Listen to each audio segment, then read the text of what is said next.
Oke, masuk ke daftar-daftar yang akan kita pelajari di mata kuliah leadership ini.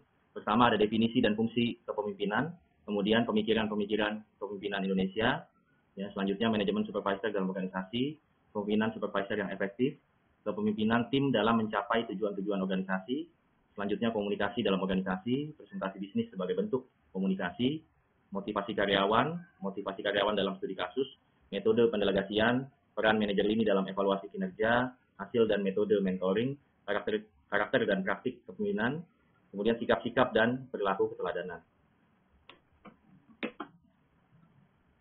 Tugas dan pembagian kelompok tadi ya, nanti akan saya tentukan detailnya. Oke, kemudian pertanyaan berikutnya mungkin ya, kenapa kata-kata leadership ya, akhir-akhir ini, belakangan ini menjadi salah satu faktor kunci ya dalam keberhasilan bisnis.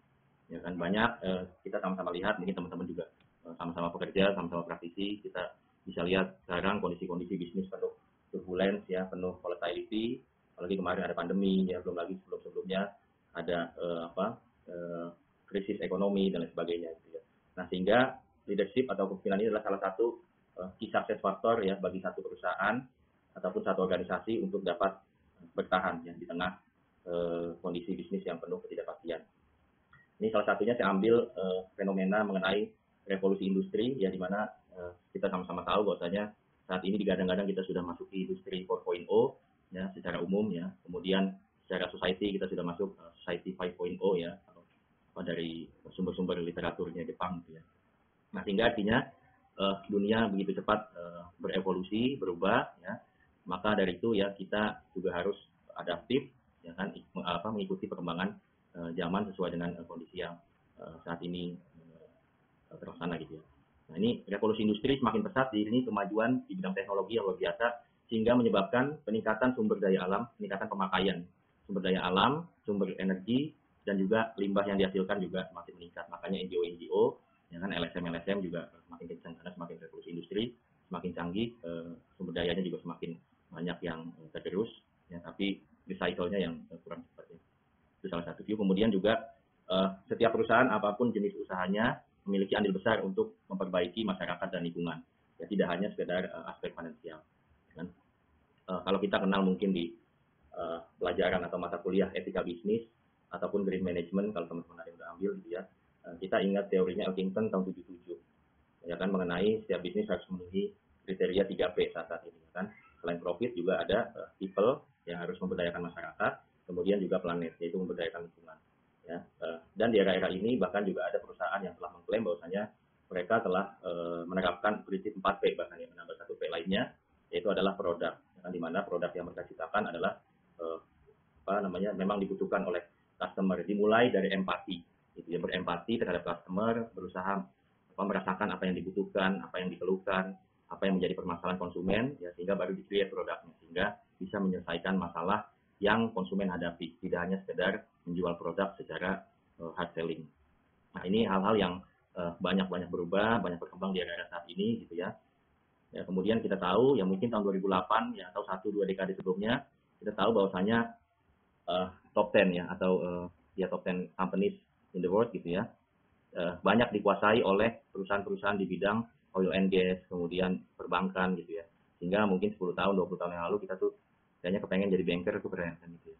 Atau kerja di perusahaan oil and gas kayaknya gajinya gede gitu ya. Nah, tapi tadi karena perkembangan industri yang begitu cepat, ya, era-era bisnis yang penuh tantangan, ya, saling disrupsi ya antar dalam satu industri maupun antar satu industri dengan industri lainnya, ya, sehingga dalam satu dekade itu berubah ya peta persaingan, di mana yang sebelumnya banyak dikuasai oleh perusahaan oil and gas ya, kemudian energi ya kan. Nah, sekarang ini ya lebih banyak dikuasai oleh perusahaan di bidang tech ya, tech company, teknologi ya kan. Ada Apple, Google, Microsoft, Amazon, Facebook dan lain sebagainya. Hanya sedikit yang perbankan ataupun di sektor keuangan ya. Nah, sekarang milenial mungkin jarang yang cita-citanya jadi PNS ya, atau jadi banker ya, atau mau di perusahaan oil and gas gitu ya. Lebih banyak kayaknya sekarang di startup ya kan, lebih bebas, lebih fleksibel, lebih bisa menguji agility, kemudian bisa menguji juga tingkat adaptif kita ya kan. Nah, sekarang tren-trennya banyak yang berubah ya, kita industri bisnis. Oke, Oke, kemudian juga hal lain yang ini menyebabkan ya atau mendorong kita harus memahami kenapa kita penting untuk mempelajari leadership ya kan, karena bisnis nggak melulu hanya modal gitu ya. Saya melihat banyak ya yang size company-nya itu besar gitu ya, kemudian bisnisnya bagus gitu ya, maksudnya pasarnya tuh udah established gitu kan. Karena saya di perbankan sekian belas tahun memang nangani corporate banking gitu ya, di klien saya adalah perusahaan-perusahaan gitu kan. Nah, saya lihat yang salah satu titik yang krusial adalah sebenarnya saya ngalami fase-fase misalkan ada nasabah yang macet atau dia mungkin mulai terganggu masalah keuangannya, cash flow-nya dan sebagainya gitu ya. Nah, itu bukan karena bisnisnya jelek ya atau pasarnya nggak ada lesu gitu, enggak juga ya. Tapi karena cash flow-nya kebanyakan mismatch cash flow ya kalau di sudut pandang di keuangannya. Tapi kalau dirunut lagi atau kita teliti lebih dalam lagi atau bahkan mungkin kita teliti ya kalau ada kesempatannya gitu ya. Nah, ini ada juga dugaan bahwasanya ya tadi ya mismatch cash flow ini karena juga masalah leadership yang terganggu gitu ya. Kepemimpinan seorang key person ya kan atau person in charge dalam satu perusahaan itu menjadi satu hal kunci ya kan dalam mengambil keputusan di dalam satu perusahaan. Nah, ini ada salah satu sudut pandang lain ya. Ini diambil dari bukunya Etika Bisnis ya. Bisnis kita lihat resources ini ada bentuk funnel ya kan, ada bentuk funnel atau corong ya. Indonesianya corong. Nah, ini corong kita lihat yang sebelah kiri resources ya kan, ada resources itu trennya semakin turun ya kan, menurun. Nah, sedangkan demand atau permintaan pasar itu cenderung naik ya. Jadi demand itu kan bahkan tadi ya tidak hanya kita berempati, tapi juga ada yang sekarang modelnya adalah meng-create demand ya kan, permintaan yang tadinya nggak ada itu jadi ada. Ya contoh mungkin bisnisnya perusahaan sirkus itu udah usang ya. Mungkin orang apalagi kita misalkan milenial atau bahkan Gen Z gitu ya. Ada yang mau diajak nonton sirkus nggak? Ya mungkin nggak ada. Atau bahkan ya bisa dibilang udah bukan zamannya ya kan. Tapi ada satu perusahaan di luar ya kan, Cirque du Soleil gitu kan. Nah, mereka coba create demand gimana caranya industri sirkus ini nggak mati ya, tapi masih bisa menyesuaikan dengan demand atau permintaan anak-anak muda. Jadi gimana sirkus tetap laku untuk anak muda nih, konsumennya tetap eksmut lah, tetap mau nonton sirkus. Gitu. Nah, singkat cerita ya dibentuklah mereka menggunakan strategi Blue Ocean ya para pemimpinnya, di mana strategi Blue Ocean ini adalah ingin meng-create demand ini ya, yang makanya selalu meningkat. Ada aja yang dipikirkan ya konsumen akan mau beli gitu kan. Nah, mereka buat intinya sirkus yang identik dengan lawas, dengan pertunjukan hewan-hewan yang mungkin juga tanda kutip penyiksaan gitu ya. Nah, sekarang dikemas dengan banyak teater, ya kan, ada musiknya lebih modern, panggung yang lebih atraktif, ada unsur teknologinya dan sebagainya. Ya, sehingga demand itu bisa di-create hingga meningkat.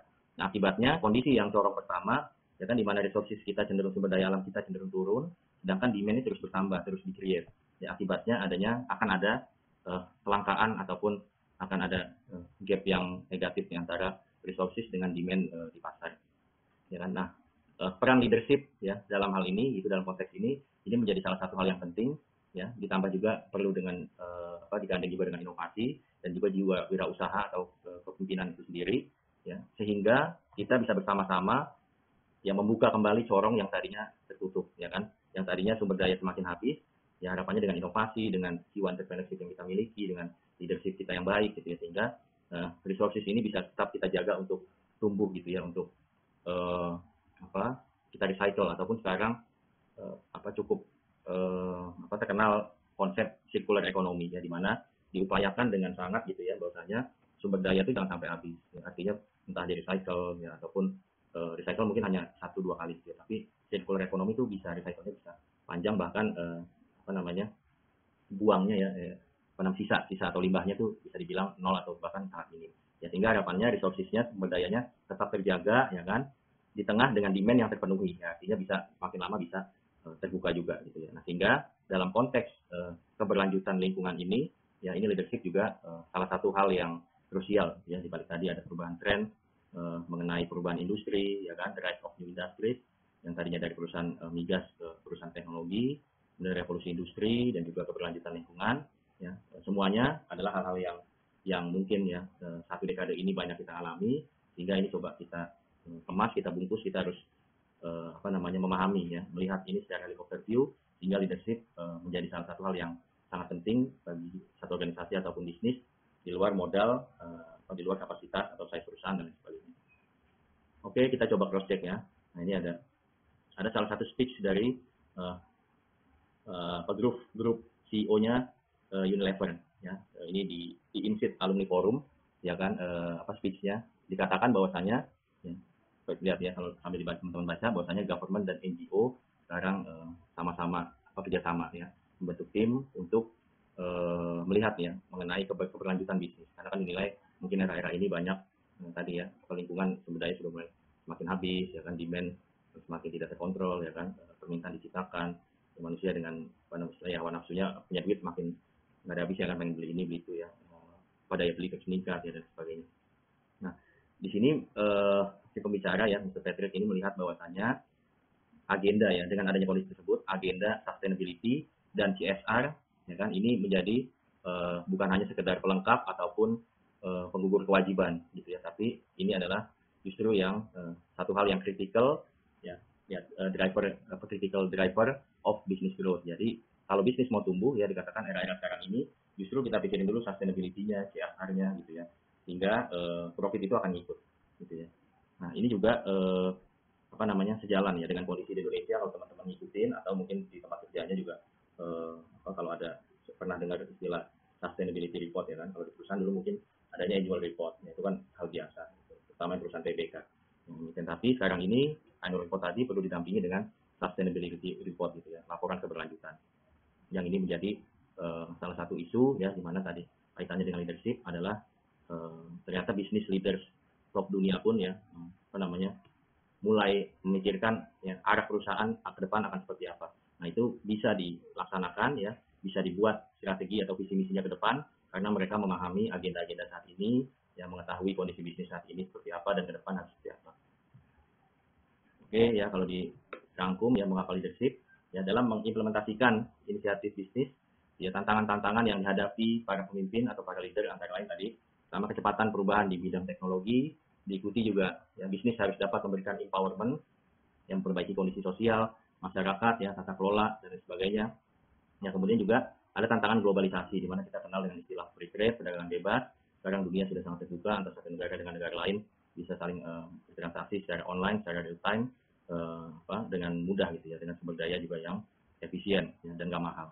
Sehingga ini perlu menjadi perhatian terutama di negara-negara berkembang ataupun negara ketiga ya. Artinya persaingan terbuka ya, tidak ada lagi gap antara negara maju dengan negara berkembang atau bahkan negara miskin ya kan, karena semua peluang sudah dibuka ya dengan pro dan kontraknya ya, sehingga artinya globalisasi tadi perlu menjadi awareness bagi para leader perusahaan ya, apapun skalanya gitu ya. Skala SME pun sekarang sudah ekspor impor sudah mudah kan gitu ya. Nah artinya sebagai seorang leader yang profesional, kita harus siap ya untuk merespon tantangan-tantangan tadi, perubahan-perubahan dan kondisi-kondisi tadi ya, agar bisa adaptif ya, menyesuaikan dengan perubahan dan keadaan. Oke, bahkan ya kalau bisa kita menjadi dan bertindak sebagai change agent ya, kalau bisa kita menjadi agen perubahan ya, seorang leader, kemudian bisa menata sumber daya manusianya, SDM-nya, kemudian juga bisa menciptakan best practice. Mungkin 1 kali 2 kali pernah gagal ya, kemudian selanjutnya bisa menjadi pelajaran sehingga kita paham ataupun memahami, mengetahui ya apa yang menjadi best practice dalam menjalankan atau merespon tantangan-tantangan tadi. Oke, ini masuk ke secara definisi atau textbook ya. Jadi apa itu leader dan apa itu leadership. Oke, nah ini secara definitif bisa teman-teman cek juga ya di modul, bahwasanya secara definisi atau normatifnya bahwasanya kepemimpinan adalah perilaku seseorang yang bergaris bawah ya, mengarahkan kegiatan kelompok menuju tujuan bersama ya, menurut Hemphill dan Kuhn tahun 1957 ya. Kemudian Rouse and Behling 1984 bahwasanya kepemimpinan adalah proses mempengaruhi ya, tugas bawah mempengaruhi, memberi influence terhadap aktivitas kelompok terorganisir menuju sasaran prestasi ya, ada yang disasar, ada yang dituju ya. Kemudian Richard and Engel tahun 1986 mengatakan bahwasanya ya, kepemimpinan adalah tentang mengartikulasikan visi ya, mewujudkan nilai dan menciptakan lingkungan di mana hal-hal dapat dicapai. Kemudian Sein tahun 1992, kepemimpinan adalah kemampuan untuk melangkah keluar dari budaya untuk memulai proses perubahan evolusioner yang lebih adaptif ya. Artinya ini mencoba berusaha out of the box ya, inovatif, keluar dari yang ordinary gitu, jadi extraordinary ya. Oke, lanjut definisi selanjutnya, kepemimpinan adalah proses untuk memahami apa yang orang lakukan bersama ya. Perhatikan ya, memahami. Ya, memahami, kita perlu banyak pendengar, listening ya apa yang orang lakukan bersama, sehingga orang-orang akan mengerti dan berkomitmen.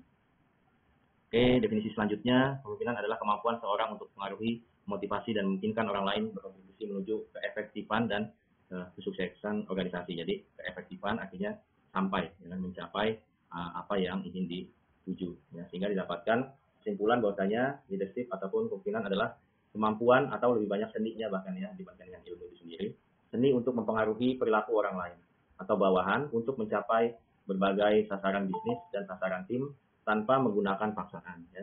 Nah, ini juga inline dengan definisi manajemen, kalau teman-teman masih ingat di awal semester ya, bahwasanya manajemen pada intinya adalah mencapai tujuan ya dengan memberdayakan atau melalui orang lain gitu ya, sehingga ini sangat berkaitan dengan praktek manajemen sehari-hari gitu ya.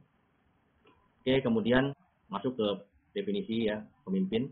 Pemimpin adalah seorang yang aktif dalam membuat sesuatu terlaksana, ya, bertugas sebagai koordinator, mengusahakan dan melaksanakan satu kerja untuk mencapai tujuan bersama. Ya, artinya perlu dibedakan antara pemimpin dengan manajemen secara jabatan, gitu ya. Nah, kalau pemimpin ini adalah atau leadership adalah masalah karakteristik, gitu ya, ataupun sifat, ya kan. Ya, nah, jadi pada intinya adalah kita semua ternyata bisa memimpin, bisa menjadi leader, gitu ya. Walaupun mungkin jabatan kita staff ya atau kita ya hanya karyawan gitu ya, tapi ternyata kita juga bisa memimpin, paling tidak memimpin diri kita sendiri, memimpin pekerjaan, memanage pekerjaan kita, gitu ya.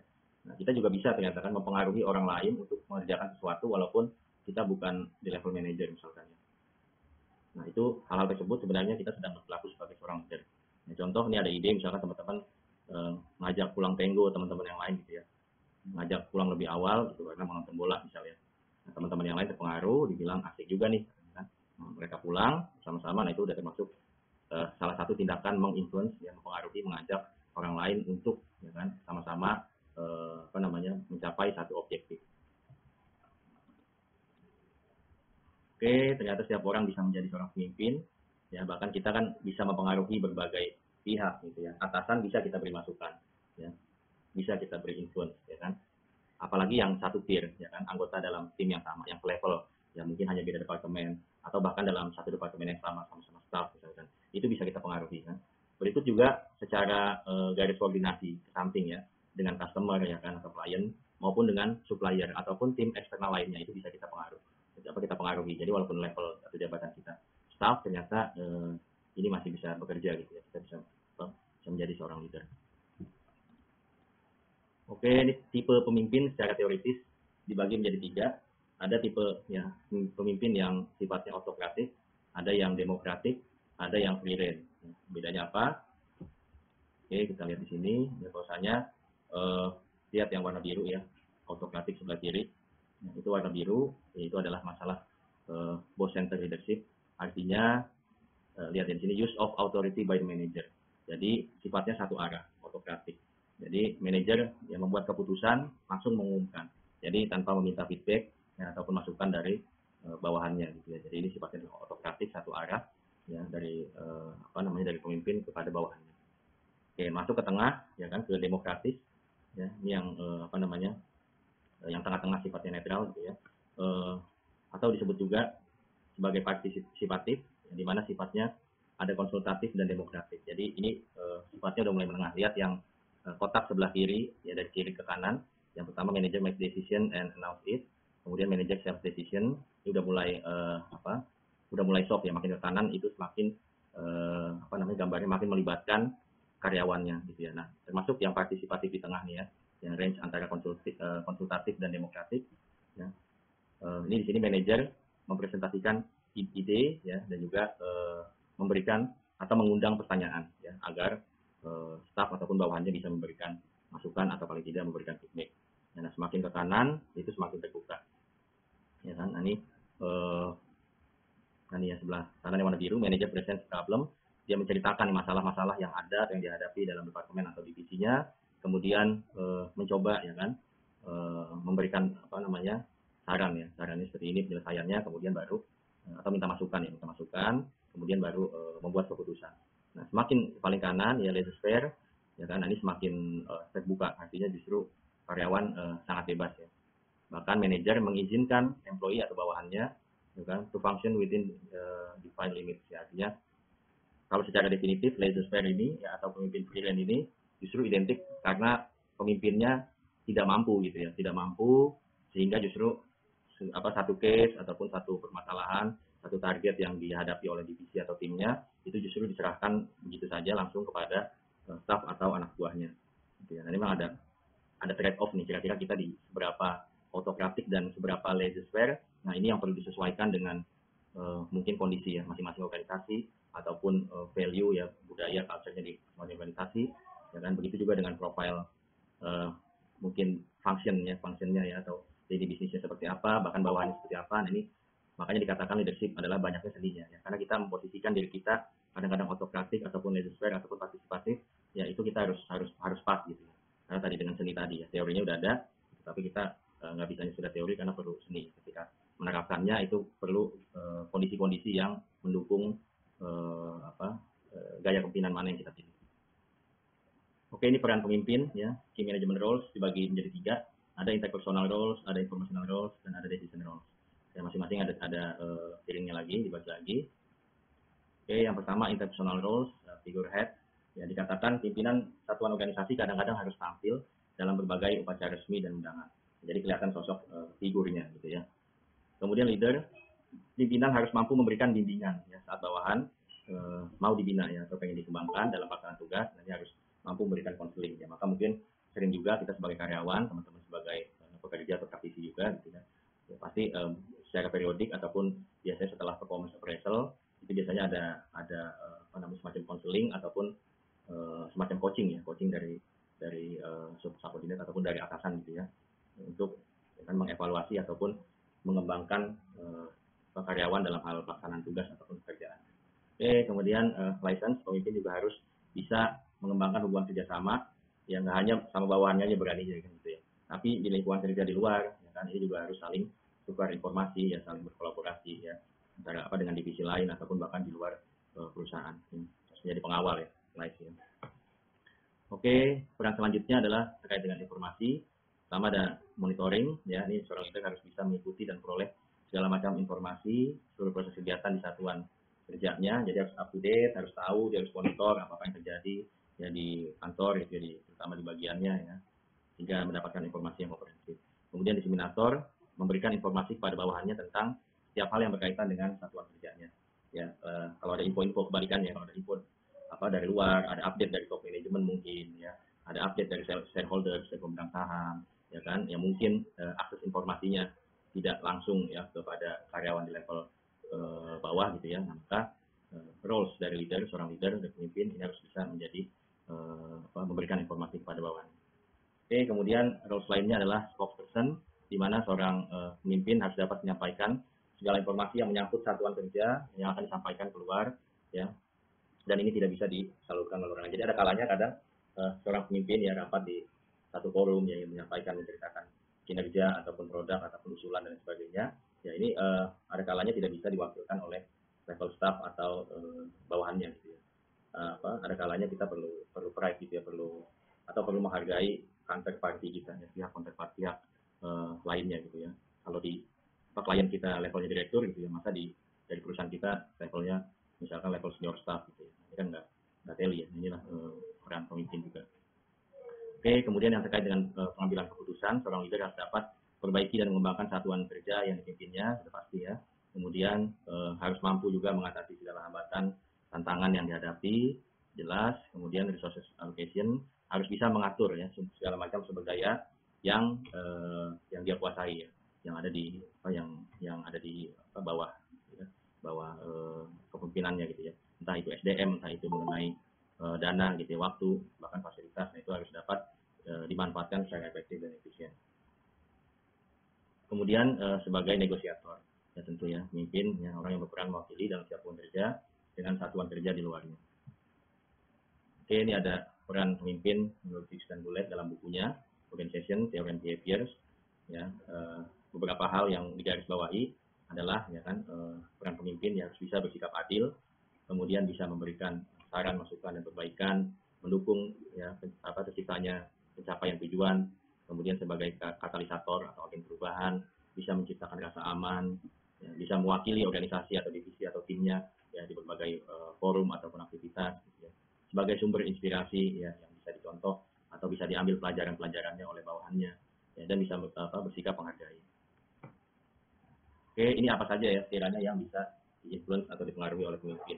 Ya, diantaranya adalah pilihan tujuan dan strategi untuk dikejar. Ini bisa diinfluence, dipengaruhi oleh pemimpin. Kemudian rasa saling percaya dan kerjasama antara anggota ini bisa dipengaruhi atau diramu oleh pemimpin, oleh leadernya, ya agar timnya saling percaya, kerjasamanya baik gitu ya. Perlu hati-hati ya, rasa saling percaya ini jangan sampai juga over trust gitu. Over trust juga nggak baik, jadi hati-hati.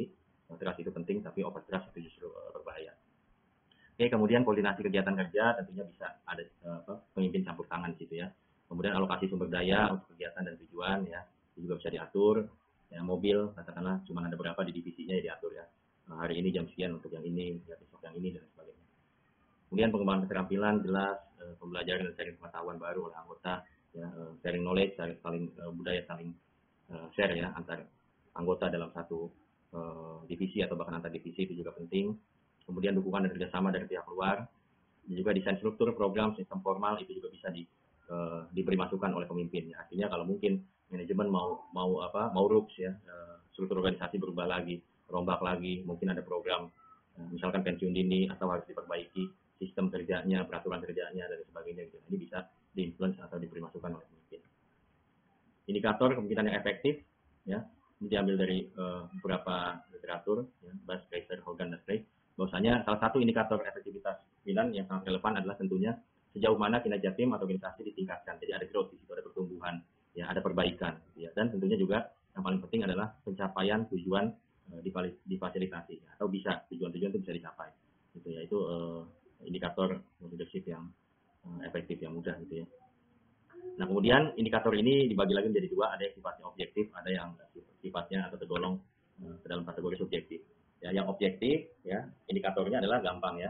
Penjualan ya atau revenue perusahaan itu kan kena angka, ya kan? Sifatnya kuantitatif, gampang diukur ya, tinggal dilihat berapa penjualannya sampai target atau enggak. Ya, selisihnya, kurangnya, gap-nya berapa, bisa kelihatannya. Itu juga laba bersih atau net profit margin-nya ya, margin keuntungannya berapa, market share-nya berapa. Ya, kemudian laba atas investasi atau biasa kita kenal dengan ROI di keuangan ya, return on investment-nya berapa, pengembalian aset atau ROA-nya berapa, return on asetnya berapa persen, ya kan? Ya, kemudian produktivitas, biaya per unit output ya, kalau yang mungkin di bidang operasionalnya ya atau di manufacturing, pabrik yang perlu ya. Kemudian biaya sehubungan dengan pengeluaran yang dianggarkan ya kan, efisiensinya berapa realisasi biaya ya, kalau orang finance mungkin ya, berapa realisasi biaya atau budget yang keluar dibandingkan dengan budget di awal tahun gitu ya, berapa realisasinya itu kan dibandingkan, itu termasuk yang objektif, ada angkanya, ada persentasenya, pencapaiannya sehingga mudah diukur. Ataupun perubahan nilai saham perusahaan itu bisa kelihatan. Nah, kemudian juga ada yang digolongkan termasuk kategori subjektif yang mencakup penilaian diperoleh dari atasan, rekan kerja atau bawahan pemimpin gitu ya. Ya kita tahu sama-sama kelas karyawan gitu ya, barangkali ada praktek like and dislike di kantor ya kan, atasan padahal nggak ada masalah ya kan, kinerja kita nilai bagus tapi kiri kanan mungkin kurang suka, penilaiannya turun dari peer penilaian teman sejawat ya atau yang setara gitu kan, atau bahkan dari bawahan misalnya. Ini termasuk yang subjektif. Oke, jadi efektif leadership ini harusnya secara terus-menerus mempengaruhi orang-orang agar mereka mengerjakan apa yang diminta dan sekaligus menyenanginya. Jadi jangan hanya kita memperlakukan mereka seperti robot, bawahan kita seperti robot, tapi juga mereka lama-lama ya waktu berjalan gitu ya, harus bisa juga have fun dengan target-target ataupun kerjaan-kerjaan yang diberikan. Kita bisa menggunakan bahasa-bahasa yang persuasif ya sebagai seorang leader. Nah, misalkan ini ada beberapa contoh. Ya ingat, sasaran bisnis ini sangat penting bagi kita untuk mencapainya. Ya, mungkin bisa naik gaji, ya, naik pangkat, ya kan? Ataupun ada pengembangan karir yang dengan mungkin nanti dibukanya lini bisnis baru, anak usaha baru, kita berpeluang untuk mengisi di top manajemennya dan sebagainya. Ya. Atau kita bisa menggunakan bahasa persuasif lainnya. Gitu. Apakah Anda punya saran atau pendapat? Nah, kita minta sekali dengar feedback ya, dari bawahan, dari tim kita gitu ya. Kita minta itu. Kemudian kita tawarkan bantuan ya. Nah, ini sangat bagus ya. Bagaimana saya bisa membantu Anda ya, bantu kamu agar target kamu ini bisa tercapai, bisa achieve.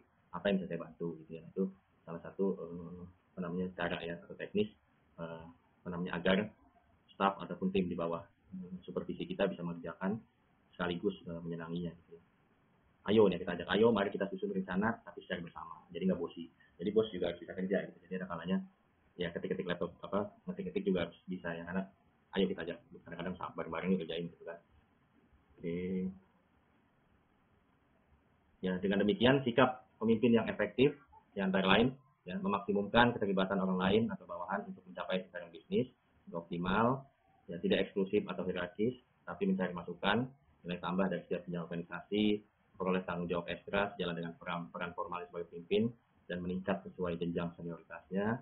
Ya, kemudian juga memberikan peluang bagi orang lain atau khususnya bawahan untuk bisa berpartisipasi dan tumbuh berkembang bersamanya. Jadi ya mungkin kita pernah temukan gitu ya, ada tipe-tipe bos yang bilang wah perusahaan lagi susah nih, ya kan, kita nggak naik gaji nih udah 3 tahun, 4 tahun, 5 tahun nih staff-staffnya nggak naik gaji, gitu bilang gitu, karena perusahaan lagi susah dan sebagainya.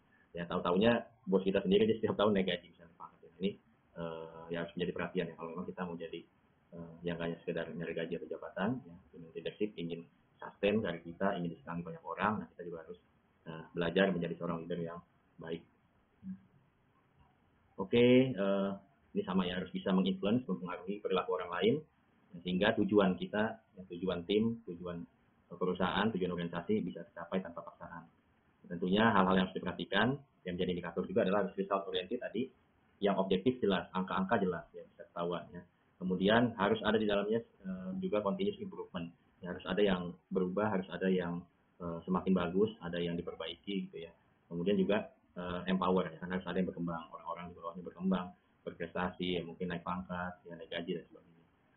Oke, kemudian modeling the way, jadi kita leading by example ya, jadi kita kasih contoh yang hanya sekedar nyuruh, nggak hanya sekedar marah gitu, tapi ya kita contohin aja gitu ya apa yang mestinya dilakukan agar target ataupun objektif yang sama-sama bisa tercapai.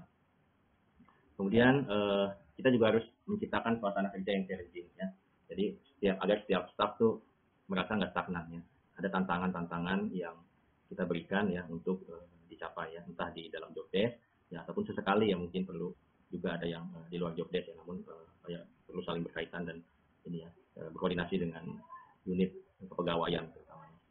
Kemudian juga harus bisa memotivasi, membangkitkan semangat untuk berkarya. Oke, ini berdasarkan survei bahwasanya saat ini kondisi saat ini perusahaan, organisasi ataupun bisnis menuju ya atau memiliki tujuan penting, namun kalau di ranking ya prioritasnya adalah yang pertama tuh saat ini bisnis inginnya ya fokusnya adalah pelayanan pelanggan ya, peringkat 1. Peringkat 2 adalah kontrol dan jaminan kualitas. Yang ketiga mereka berusaha mencari teknologi baru, ya selanjutnya pengen inovasi, kemudian ada bagian research and development-nya yang kelima, kemudian berjejaring ada rekanan aliansi bisnis nomor 6, ya kemudian poin 7 pendekatan berdasarkan tim, ya teamwork, saling kolaborasi dan sebagainya. Ya kemudian praktek-praktek yang peduli lingkungan, kita udah ke arah sustainability, ke arah green ekonomi, green management dan sebagainya gitu ya. Kemudian tujuan ke-9 perencanaan SDM-nya ya, dan terakhir mempelajari dan menggunakan tadi best practices seperti apa ya. Itu 10 peringkat yang menjadi prioritas atau tujuan perusahaan saat ini. Nah, kesemuanya bisa tercapai ya, porsi-porsinya bisa berjalan dengan terpenuhi dengan baik gitu ya. Ya kalau tadi ada leadership yang efektif gitu ya. Nah, sehingga tadi ya leadership atau kepemimpinan ini menjadi salah satu hal yang krusial, seni yang sangat dibutuhkan dalam perusahaan, organisasi ya ataupun ya di luar bisnis gitu ya. Leadership sangat penting ya kan, sehingga tujuan bersama, tujuan anggota, tujuan karyawan semua dapat tercapai ya kan. Yang dapat keuntungan nggak hanya shareholders, nggak hanya pemegang saham, nggak hanya owner, tapi juga karyawan ya kan, middle managementnya, senior managementnya, bahkan stakeholder masyarakat lingkungan sosial itu juga bisa mencapai tujuannya masing-masing dengan adanya bisnis atau usaha ataupun organisasi kita ya, sehingga leadership menjadi salah satu faktor kunci dalam keberhasilan satu bisnis ataupun organisasi. Oke, demikian pengantar dari saya pada kuliah tatap muka virtual yang sama. Apabila ada yang ingin ditanyakan, silakan.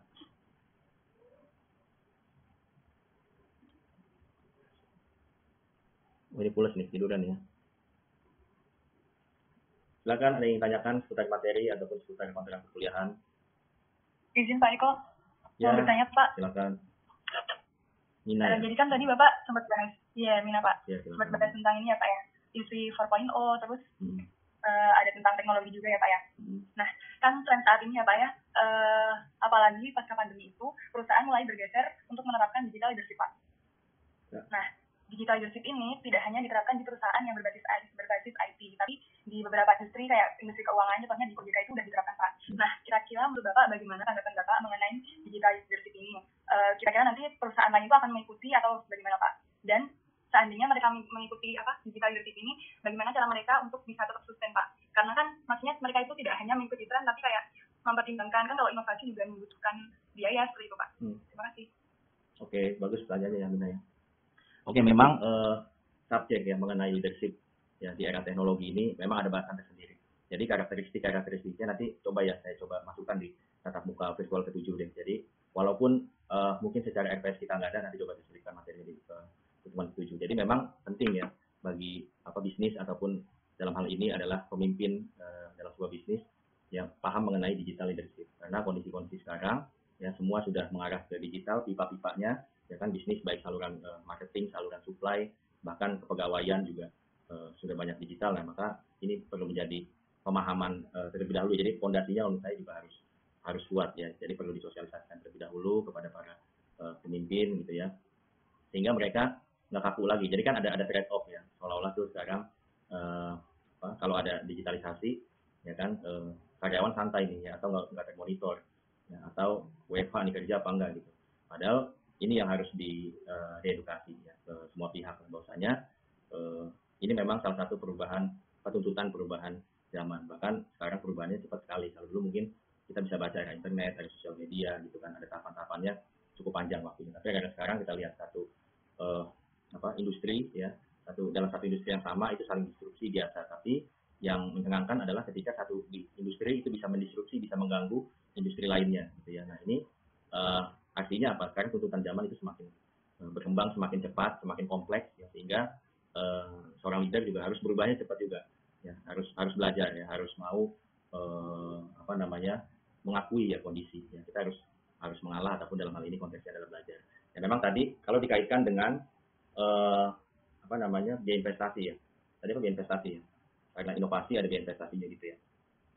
Yaitu memang trade off ya, ada trade off. Artinya memang betul ya, ada potensi kita harus ada biaya yang dikeluarkan ketika kita ingin berinovasi ya. Tapi nggak melulu gitu artinya ya. Jadi secara normatif betul ada potensi cost ya di situ, cost opportunity, tapi nggak melulu. Artinya kita bisa mapping apa yang tentunya disesuaikan dengan sumber daya masing-masing perusahaan ya, kebutuhan masing-masing perusahaan, apa yang mau diinovasikan gitu ya.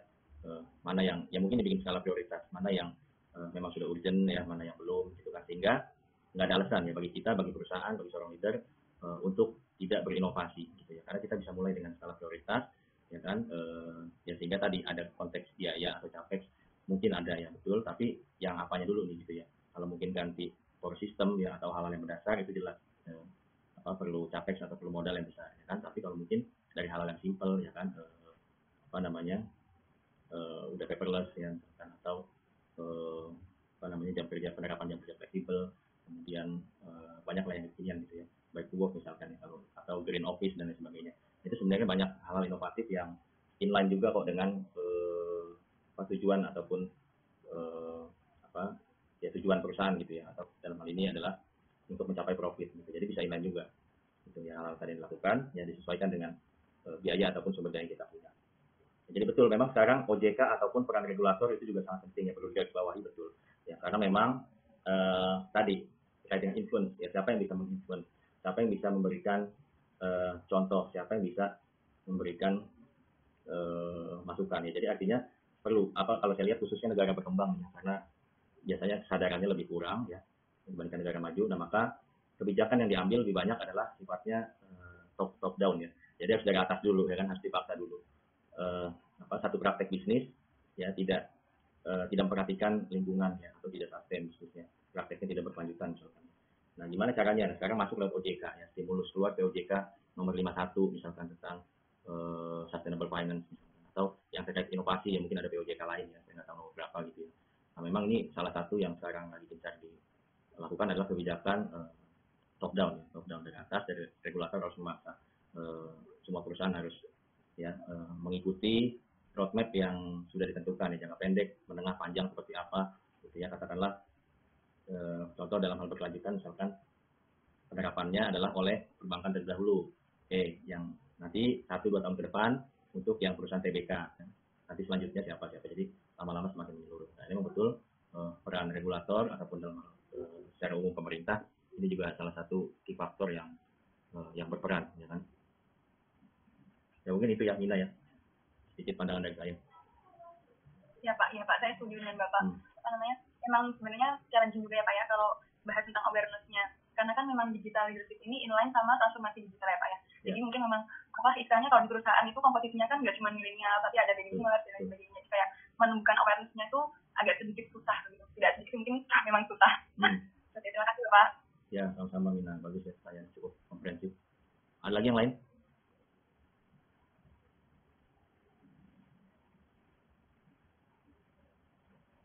Nggak ada ya.